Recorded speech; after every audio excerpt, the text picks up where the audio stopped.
Hi మామ, మన flight అయితే వచ్చేసింది. మనం కూడా లోపలికి వెళ్ళడానికి రెడీగా ఉన్నాం. బస్సులో ఉన్నాం ఇప్పుడు. బస్ దిగగానే రైట్ ఇప్పుడు మనం వెళ్ళాలి లోపలికి వెళ్ళిపోతున్నా నేను. చూడండి మామ, మస్తు ఉంది కదా. లైవ్లో మజా అనిపిస్తుంది మామ. ఇంకా లోకల్ ఫ్లైట్లో జర్నీ చాలా కష్టం అంటారు, అండ్ చాలా బాగుంది లోపల కూడా. మామ మన సీటు కూడా ఫస్ట్ సీటే వచ్చింది మనకు, విండో సీటు. మన పైలట్ గారు కూడా రెడీ అయిపోయారు.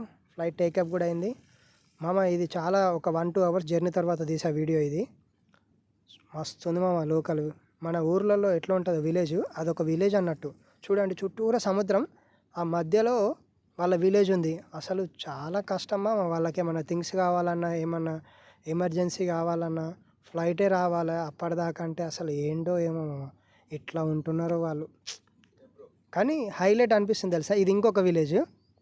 యాక్చువల్గా నా జర్నీ వచ్చేసి మొత్తం 2 అవర్స్ 30 మినిట్స్ ఉంది. అందులో నేను మధ్యలో కొంచెం పడుకున్నాను, చూసుకోలేదు. తర్వాత కొన్ని మంచి లొకేషన్స్ వస్తే వీడియో తీసా. కానీ ఈ 2 విలేజెస్ అండి, అవి పక్క పక్కన ఇంకొక విలేజ్ కూడా ఉంది. అరే అసలు ఆ నీళ్ళలో విలేజ్ ఎట్లా గ్రోత్ చేశారు ఏంటి అస్సలు ఏం అర్థమవుతలే. కానీ చూడ్డానికి మాత్రం మనం పైనుంచి చూస్తే ఎంత అవసరంగా ఉంది కదా.